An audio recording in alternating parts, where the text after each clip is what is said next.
Good morning, students. People say that action work more than words. So, dear students, don't be a parrot in life, be an eagle.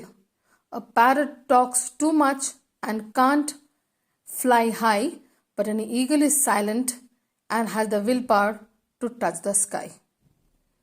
With this beautiful message, let's begin today's class of English. In today's class of English, we'll go through the poem of your textbook, The Schoolboy.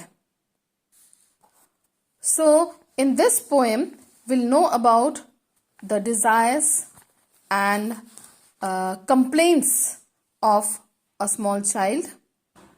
This poem is about a schoolboy. He is unhappy because he doesn't like going to school. He feels that his childhood is ruined in learning.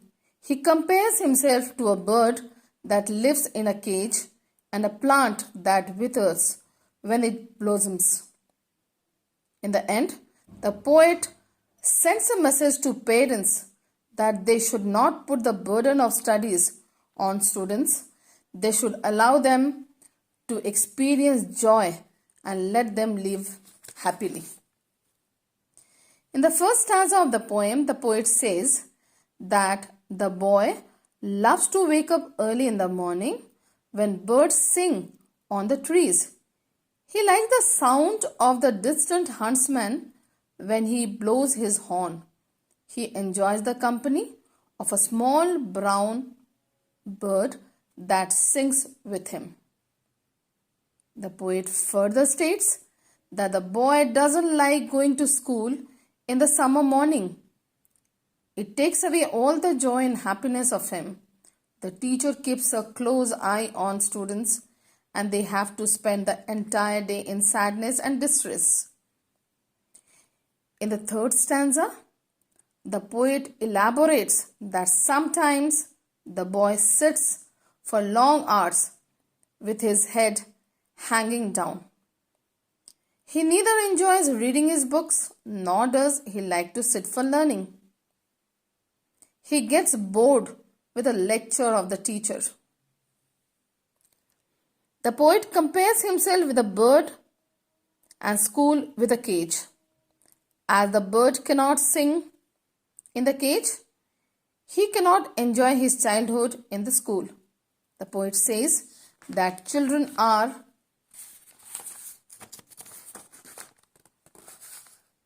I would like to repeat the fourth stanza's explanation once again. The poet compares himself with a bird and school with a cage. As the bird cannot sing in the cage, he cannot enjoy his childhood in the school. The poet says that children are afraid of the teachers. The boy feels that he is a prisoner in the school.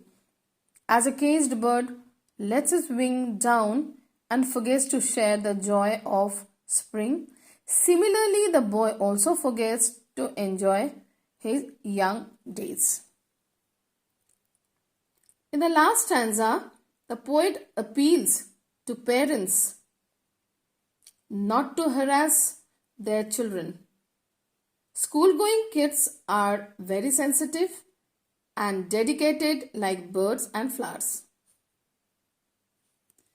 If they are being overburdened,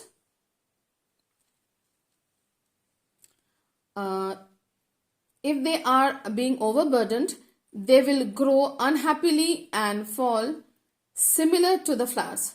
Without a happy childhood, the world will be full of sorrow.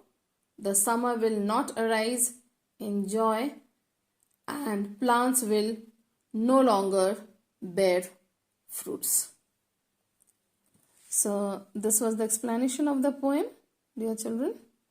So write the summary in your copy in short and also learn the word meanings. Here the poet is William Blake and he has considered himself the schoolboy in this poem, and with that he had tried to convey the message of a schoolboy, his happiness and unhappiness of childhood, and he has also tried to send a message to the teachers and the parents on behalf of a child that they should let the children live their childhood. So there are a few questions here working with the poem. I'll be sending you the answers. Write down the answers in your copy. Also write the summary of this poem in your copy so that it will be helpful to you when you will go through this chapter during your exams. So I think I could make you understand the meaning of this poem, and I would also like that it is good if you learn the poem. The poem is very good and somehow connected to your heart. And I would also like to tell you at the end that although you are not a small child, you are the children of 8. So you have to think something big. You have to be more practical and you have to work hard so that you can be successful in your life. Because Roger Lee has once said, "Survive the dark and you will become the light." With this beautiful quotation, I would like to wind up today's class. Take care of yourself. Stay safe. Goodbye.